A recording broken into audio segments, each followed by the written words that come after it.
Quiz है आप लोगों के सामने, टोटल क्वेश्चन है जिनमें आप लोगों को अटेम्प्ट करना है और फिर आप लोगों को मैं आंसर बताऊंगा। सबसे पहला क्वेश्चन देखते हैं। प्राइम मिनिस्टर नरेंद्र मोदी के द्वारा अभी फर्स्ट मीटिंग चेयर की गई नेशनल गंगा काउंसिल की, जो कि गंगा को क्लीन करने के बारे में बात करता है। तो ये कहां पर चेयर की गई, ये आप लोगों को बताना है, यानी कि कहां पर ये मीटिंग हुई।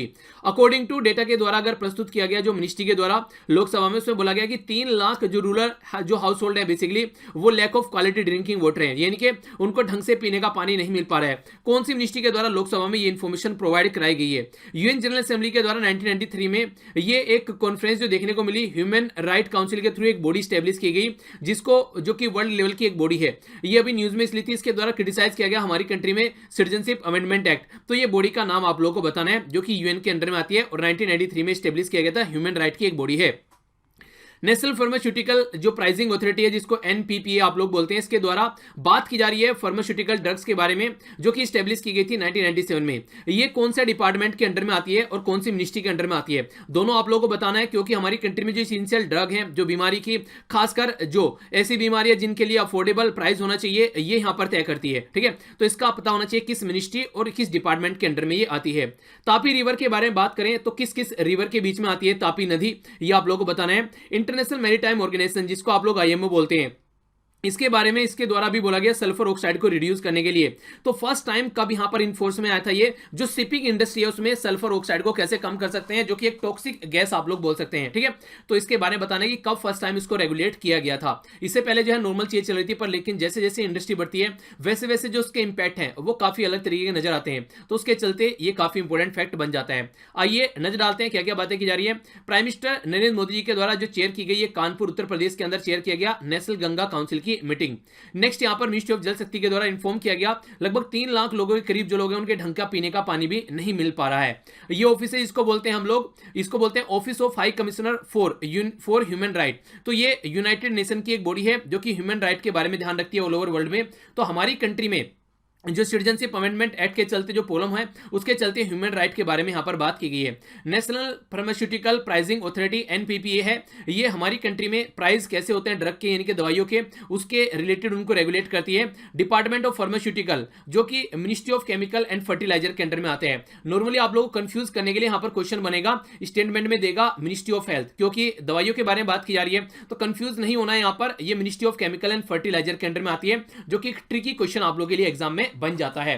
तापी रिवर के बारे में अगर आप लोग बात करेंगे तो गोदावरी और नर्मदा के बीच में ये रिवर आप लोगों को नजर आएगी। ठीक है, और इंपॉर्टेंट फैक्ट यहां पर ये जो गल्फ ऑफ खंबात है वहां पर ये गिरती हुई आप लोगों को देखने को मिलेगी बे ऑफ बंगाल के अंदर में। ठीक है, अगर ढंग से दिखाऊं आप लोगों को तो यहां पर आप लोग इसको देख पाएंगे, तो इस पर्टिकुलर रीजन में ये आप लोगों को गिरती हुई यहां पर नजर आएगी। ऊपर वाले को आप लोग यहां पर ये देख सकते हैं, ये यहां पर ये कच्छ के नाम से जाना जाता है, ये खंबात के नाम से जाना जाता है। तो कंफ्यूज नहीं होना इन दोनों में। कई बार एग्जाम में आप लोग थोड़ा सा एक वो नहीं होता है कि हाँ एग्जाम में बैठे हुए हैं तो इसलिए कई बार भूल जाते हैं कि कौन से को क्या बोलते हैं। ठीक है, तो ये पास्ट में हर एक इंसान के साथ में होता है, तो प्रैक्टिस करेंगे तो ये चीजें आप लोग की आराम से ये टैकल होनी स्टार्ट हो जाएगी। ठीक है, छोटी छोटी जो गलतियां होती है ना वो प्रैक्टिस से दूर होती हैं। कोई भी माँ के पेट से सीख कर नहीं आता है, यहीं पर ही सीखेंगे आप लोग। अगर अच्छे से लगे रहेंगे तो सारी चीजें आप लोग आराम से सीख पाएंगे। बात करें इंटरनेशनल मैरीटाइम ऑर्गेनाइजेशन के बारे में, तो इसके द्वारा अगर आप लोग बात करते हैं तो फर्स्ट टाइम ये पिक्चर में आई थी 2005 में। ठीक है, तो ये फैक्ट है, इसके बारे में एक आइडिया आप लोग जरूर रखिएगा। सबसे पहले बात करते हैं 1857 की क्रांति के बारे में, जिसको आप लोग इस्पोए म्यूटिनी भी बोलते हैं। यानी कि जो सैनिक विद्रोह हुआ था 1857 में, वो एक इस तरीके का रीजन यहां पर बन गया था कि बहुत सारे रीजन थे यहां पर जिसकी वजह से जो हमारे सैनिक थे वो नाखुश थे। तो वो कौन कौन से रीजन थे जिसकी वजह से हमारे सैनिक नाखुश थे? आप लोगों ने देखा होगा, अगर आप लोग किसी आदमी के साथ में नॉर्मल तरीके से लाइफ लीड कर रहे हैं और आप लोग क्या करें, साथ में कुछ दिनों तक तो नॉर्मल लाइफ लीड करें, उसके बाद में उसको टोकना स्टार्ट कर दें, यार तू जो है ना यहाँ से इस तरीके से खाना खाता है, तेरे पहनने का स्टाइल मुझे पसंद नहीं आ रहा है, यार किस टाइम सोते हो किस टाइम उठते हो, यार कपड़े भी अच्छे से नहीं पहनते हो, नहाते नहीं हो, यार ब्रश भी टाइम पे नहीं करते हो। तो एक टाइम ऐसा आएगा कि वो इंसान आप लोगों के ऊपर चिल्ला के पड़ेगा, कहेगा यार इसने तो दिमाग खराब करके रख दिया है। कुछ ऐसी हरकतें यहां पर देखने को मिली 1857 के विद्रोह के टाइम पर। यह विद्रोह ऐसा नहीं था कि एकदम आया और एकदम स्टार्ट हो गया, इसके पीछे एक पूरा बैकग्राउंड था, पूरी हिस्ट्री थी, जो चीजें चलती रहती है और एक टाइम ऐसा आता है ना, बोलते हैं कि पाप का घड़ा फूट गया, तो पाप का घड़ा फूट गया और उस टाइम पर लोगों को लगा कि यार अब नहीं, बस अब तो हद हो गई। अगर अब भी हम लोगों ने चीजें सहत करते रहे तो इसका मतलब तो फिर हमारे में और जानवरों में कुछ फर्क ही नहीं रह जाएगा। ये पीटे जा रहे हैं, हम पिटते जा रहे हैं, ये करे जा रहे हैं, हम इसी तरीके की चीजों को झेलते जा रहे हैं। तो ये सारी चीजें जब हो गई तो उस टाइम पर जाकर यहां पर सिचुएशन ये बनी कि अब तो कुछ करना ही पड़ेगा। तो क्या क्या बातें थी, सबसे पहली जो पॉइंट यहां पर है, ये 6 पॉइंट है आप लोगों के सामने, बोला है कौन सा पोर्शन यहां पर सही है कि आखिर क्यों यहां पर सैनिकों ने विद्रोह किया। पहली बात करें यहां पर इमोल्यूमेंट्स के बारे में, यानी कि जो भी फायदे, सैलरी या जो भी इनाम, जो भी यहां पर जो एक तरीके से आप लोग बोल सकते हैं कि सैनिकों को एक तरीके से उनकी ड्यूटी के लिए जो दिया जाता था, तो उसके बारे में बात की जा रही है, वो एक रीजन था। दूसरा बात बोला जा रहा है कि हर टाइम जो बातचीत की जाती थी वो क्रिश्चियनिटी के बारे में बात की जाती थी, चाहे कोई हिंदू हो, सिख हो, मुस्लिम हो, ईसाई हो, तो उसको छोड़कर यहां पर ईसाई के बारे में ज्यादा बातें की जाती, क्रिश्चियन जो रिलीजन है उसके बारे में ज्यादा बातें की जाती थी, उसको कैसे प्रमोट करना है वो सारी बातें ज्यादा की जाती थी। नेक्स्ट यहां पर बात की जा रही है कि सी क्रॉस करने के लिए, आप लोगों ने सुना होगा कि पहले पास्ट में हम लोगों को सी क्रॉस करने के लिए ज्यादातर हम लोग डरते थे, या फिर आप लोग बोल सकते हैं डरना वर्ड यूज नहीं किया जाएगा यहां पर, कि हम लोगों के रिलीजन में यह माना जाता था कि अगर आप लोग सी क्रॉस कर गए तो हमारा रिलीजन जो है वो भ्रष्ट हो जाएगा। कुछ ऐसी बातें आप लोगों को देखने को मिलती थी। रेसिज्म, जातिवाद यहां पर देखने को मिलता था। इसी के साथ में यहां पर जो कास्ट आइडेंटिटी है उसकी भी बहुत बड़ी यहां पर प्रॉब्लम देखने को मिलती थी कि अपनी जाति की पहचान खोने के भी चांसेस काफी ज्यादा यहां पर निकल कर आ रहे थे। आप लोगों ने देखा होगा कि गाय की और सुअर होते हैं उनकी चर्दी के यहां पर जो गन की जो है बंदूक की जो गोली है वो बनाई गई थी। डिस्क्रिमिनेशन देखने को मिलता था, जो हमारे सैनिक हैं उनको कम सैलरी मिलती थी और जो अंग्रेज सैनिक होते थे उनको ज्यादा सैलरी मिलती थी। तो ये इस तरीके के पॉइंट है सारे। तो यहां पर कौन सा आंसर सही है ये बोला गया है। ए में बोला गया 1 2 3 4 और 5 और 6 नहीं है यहां पर।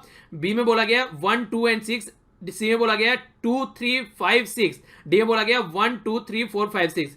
तो यहां पर आंसर जो होगा वो आंसर है डी सही, यानी कि सारे के सारे ऐसे रीजन थे, कोई एक पर्टिकुलर रीजन नहीं था, ये सारे वो रीजन थे जिसकी वजह से यहां पर कंडीशन खराब हो रही थी ग्राउंड लेवल पर। तो 1857 की क्रांति है जो एकदम ऐसा नहीं हुआ कि बस हाँ एकदम चीजें स्टार्ट हो गई, वो काफी पास से चीजें चलती हुई आ रही थी और उनका एक आप लोग बोल सकते हैं कि रिजल्ट, ये आउटपुट यहां पर निकल के आया। वो एक अलग बात है कि सक्सेस क्यों नहीं हुई, वो तो एक पूरा मुद्दा है अलग से, उसको फिर किस दिन और हम लोग डिस्कस करेंगे।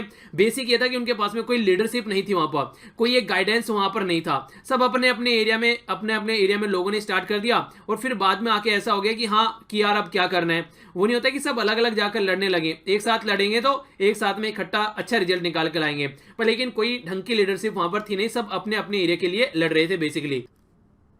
नेक्स्ट क्वेश्चन काफी इंटरेस्टिंग है आप लोगों के सामने। यहां पर बात की जा रही है कि जब यहां पर अलग अलग एरिया से 1857 की क्रांति के बाद में आप लोगों ने देखा होगा जो सैनिक थे उन्होंने बोला दिल्ली चलो, दिल्ली ही हमारे राजा हैं, वही देखेंगे चीजों को कैसे हैंडल करना है। उस टाइम पर मुगल सम्राट जो थे बहादुर शाह, ये वहां पर राजा थे, एक पैर केले के छिलके पर और दूसरा कब्र में, ऐसी इनकी उम्र हो चुकी थी। तो एक तरीके से पर फिर भी यहां पर यह माना जा रहा है कि जो ये सम्राट थे एक तरीके से इनको ऐसा देखा जा रहा है कि ये संवैधानिक राजतंत्र लोकतंत्र था उस टाइम पर भी, यानी कि जिस तरीके से यहां पर इनको सपोर्ट किया जा रहा था एक ऐसा लोकतंत्र वहां पर देखने को मिला था जैसे कॉन्स्टिट्यूशनल मोनार्क होता हो, यानी कि एक राजा जो चुना जाता हो बिना इलेक्शन के, ऐसा यहां पर देखने को मिल रहा था। तो क्या होता है कॉन्स्टिट्यूशनल मोनार्क, ये आप लोगों के सामने क्वेश्चन है, तो यहां पर ये आप लोगों को बताना है, यानी कि संवैधानिक राजतंत्रीय लोकतंत्र का मतलब क्या होता है ये यहां पर पूछा गया है। तो जो स्टेटमेंट है इसमें बोला गया कि जो बेसिकली जो रूल होता है वो रईसों के द्वारा, यानी कि जो उसके नोबेल्स होते हैं उनके द्वारा चलाया जाता है और यहां पर वो इलेक्टेड किया जाता है लोगों के द्वारा, ये बोला गया है। दूसरा बोला गया कि यहां पर जो काउंसिल है वो सोल्जर की काउंसिल हेड करता है, ये बोला गया एक मिलिट्री कमांडर की तरीके से। तीसरा बोला गया कि ऑल द फंक्शन जो है वो इलेक्टेड आदमी यहां पर करते हैं, और चौथा बोला गया है नन ऑफ द अबोव। तो यहां पर आंसर जो है इसका वो नन ऑफ द अबोव है, क्योंकि जिस तरीके से यहां पर ये काम कर रहा था इस तरीके से आप लोग समझ सकते हैं। सबसे पहली बात तो यहां पर यह कि कॉन्स्टिट्यूशनल मोनार्क जो यहां पर देखने को मिल रहा था वो राजा इसलिए देखने को मिल रहा था क्योंकि जो सारे सोल्जर्स हैं जो अलग अलग एरिया से आए थे वो कहीं ना कहीं यहां पर इनको सपोर्ट कर रहे थे, और यहां पर बल्कि कोई पार्लियामेंट नहीं थी कि यहां पर पार्लियामेंट है, ऐसा कुछ नहीं था, बस सोल्जर की काउंसिल थी, इकट्ठे होकर वो बोल रहे थे कि आप में हमारी पावर है और आप ही हमको आगे लीड करो। हालांकि वो मिलिट्री कमांडर की डिग्री भी नहीं थी उनके पास में कोई कि उनको मिलिट्री कमांडर बनाना है बस ऐसे ही एज ए लीडर की ऐसे ही एज ए लीडर की तरीके से उनको देखने की कोशिश यहां पर की जा रही थी, ठीक है। तो वो यहां पर फंडा था, यहां पर बेसिकली ऐसा कुछ नहीं था कि नोबेल चला रहे हैं वो चला रहे हैं सब चीजें, सोल्जर ने मिलकर यहां पर बोला कि आप हमारे राजा हो और आप एज ए लीडर हमको रास्ता दिखाओ, ठीक है। तो आंसर डी हो गया। आगे बढ़ते हैं।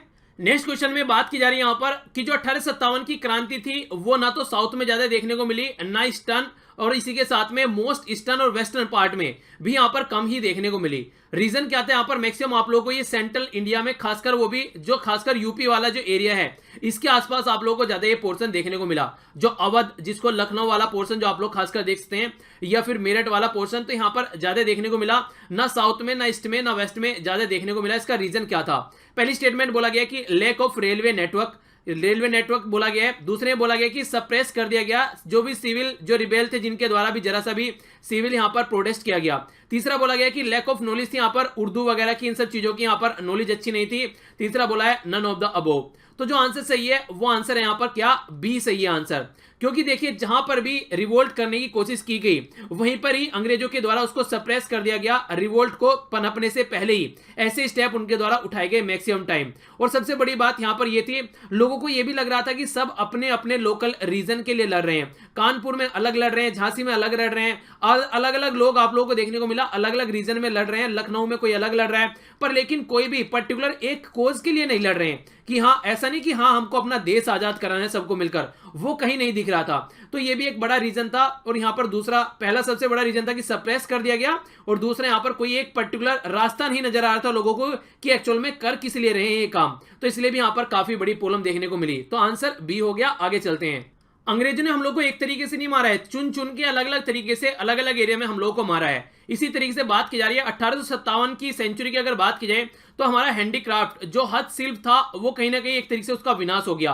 तो आखिर क्या रीजन है जिसकी वजह से यहां पर ये खत्म हो गया हमारी कंट्री का जो हैंडीक्राफ्ट इंडस्ट्री थी, उसका रीजन बताया जा रहा है। पहला बोला गया है यहां पर कि इंडस्ट्रियल रिवॉल्यूशन ब्रिटेन में देखने को मिला, यानी कि जो हाथ से काम किया जा रहा था ब्रिटेन में मशीनों से काम किया जाने लगा, और जो हाथ से जितना टाइम लग रहा था, इतनी सफाई हाथ से नहीं आ रही थी, यहां पर इंडस्ट्री में जो मशीन है उनसे बिल्कुल अच्छी सफाई आ रही थी। एक ही रीजन है पहला। दूसरा बोला जा रहा है imposition of free trade, India के ऊपर फ्री ट्रेड इंपोज कर दिया। यानी कि कहने का मतलब यहां था रॉ मटेरियल जैसे कपास हो गया, ये ऐसी सी चीजें यहां से लेकर जाते थे और वहां से फिनिश गुड यानी कि कपड़े बनाकर यहां पर लेकर आते थे, और इस तरीके से कंडीशन यहां पर देखने को मिली।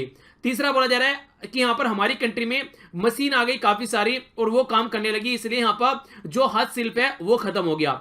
चौथा यहां पर बोला जा रहा है कि जो ट्रेडिशनल जो यहां पर काम करने वाले थे, खरीदने और बेचने वाले थे, वो यहां से गायब होते चले गए। यहां पर पांचवा बोला जा रहा है कि डिस्क्रिमिनेशन देखने को मिलता था, इंडियन सामान के ऊपर टैरिफ लगाए जाते थे। जैसे डोनाल्ड ट्रंप आज की डेट में जो चाइना और इंडिया के सामानों के ऊपर टैरिफ लगा रहे हैं अपनी कंट्री को बढ़ाने के लिए, ये काम पास्ट में भी किया जाता था। तो कौन सा आंसर यहां पर सही है?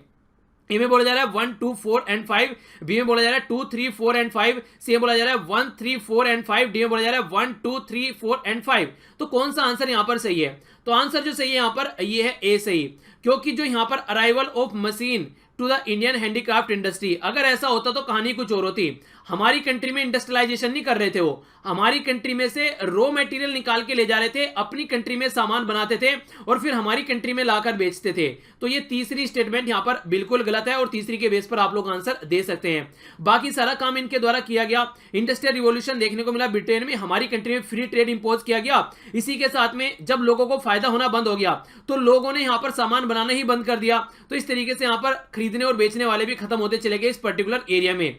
नेक्स्ट यहां पर टैरिफ लगाया जाता, जो थोड़े बहुत बचे उन पे टैरिफ लगा के, अलग से टैक्स लगा के उनकी वैसे कमर तोड़ डाली इन्होंने, तो इसलिए उनकी भी कहानी बेचारों की और खराब हो गई। तो आंसर यहां पर आप लोगों के सामने ए आ गया। इस तरीके से सिचुएशन यहां पर चली, तो ये कंडीशन यहां पर बनी बेसिकली अंग्रेजों के टाइम पर। नेक्स्ट क्वेश्चन यहां पर बात की जा रही है संथाल अपराइजिंग के बारे में। संथाल अपराइजिंग के बारे में बात की जा रही है कि यहां पर दिक्कू वर्ड काफी देखने को मिला। ये जो दिक्कू है इसको बोला गया दिक्कू को यहां से निकालकर फेंको, यानी कि दिक्कू को यहां से निष्कासित करो, निकालो बाहर। तो दिक्कू था क्या बेसिकली? दिक्कू किसको बोला जा रहा था ये आप लोगों को बताना है। ये दिक्कू वर्ड काफी यूज होता था उस टाइम पर, DIKUS, दिक्कूज आप लोग बोल सकते हैं, या फिर दिक्कू या फिर हिंदी में बोले तो इसको दिक्कू, ठीक है। तो वैसे दिक्कूज, ठीक है। तो ये आप लोगों के सामने है वर्ड। तो बोला जा रहा है कि ये जो थे ये माइनर ट्राइबल ग्रुप थे जो कि एक तरीके से डिफरेंट कल्चर के थे, जो संथाली के साथ में यहां पर जिनका मतभेद था, यानी कि दूसरे ट्राइबल ग्रुप थे जो कि संथाली के साथ में मतभेद रखते थे। दूसरा बोला जा रहा है दिक्कू जो थे यहां पर ये कहीं ना कहीं ब्रिटिश के साथ में मिलकर साजिश कर रहे थे कि कैसे जो रिसोर्सेज है संथाल वाले रीजन में, यानी कि जो यहां पर खासकर झारखंड वाला जो रीजन है उसमें से रिसोर्सेज निकालने, ये थे यहां पर दिक्कूज। तो कौन सी स्टेटमेंट सही है? ए में बोला जा रहा है 1 ओनली, बी में बोला जा रहा है 2 ओनली, सी में बोला जा रहा है बोथ, डी में बोला जा रहा है नन ऑफ द अबोव। तो यहां पर आंसर जो इसका सही है वो है डी। आखिर दिक्कू थे कौन?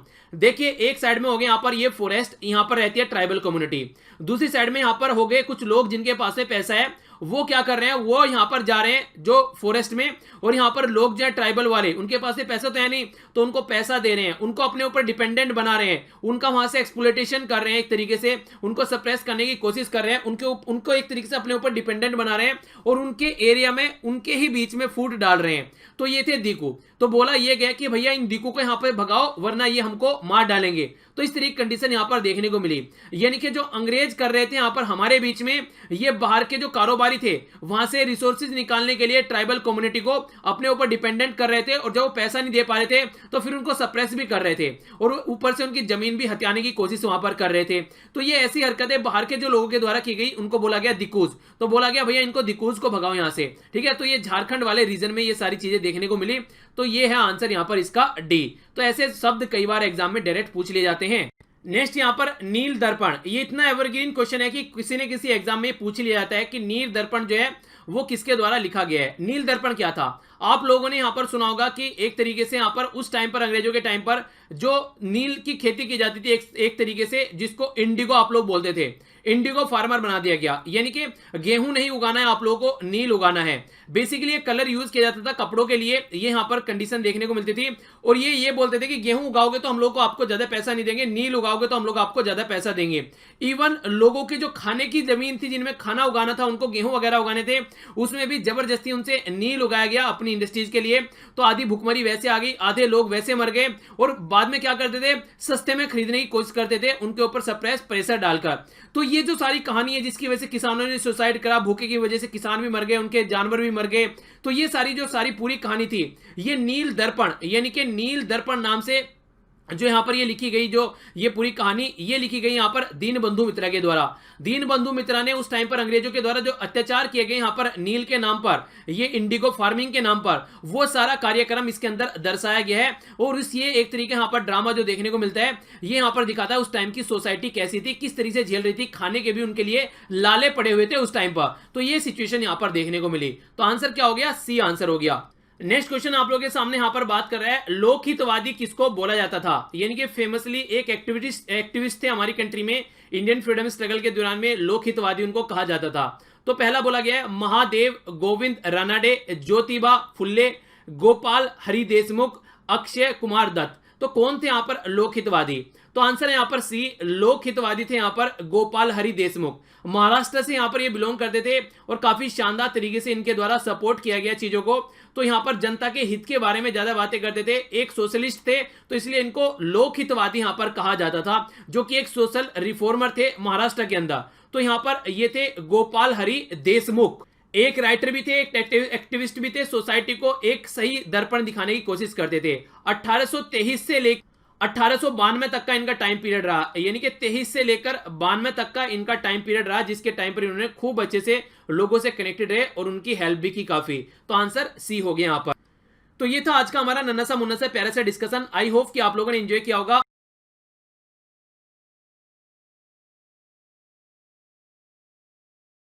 मॉर्निंग में कोशिश करो उठने की, और फिर अपना एंजॉय करो अच्छे से, ठीक है। नेक्स्ट जो आएगा द हिंदू आएगा, उसको आप लोग एंजॉय कर सकते हैं। मिलता हूं नेक्स्ट लेक्चर में। बड़ों को नमस्ते, छोटों को प्यार, छोटी सी लाइफ एंजॉय करा। तब तक के लिए जय हिंद।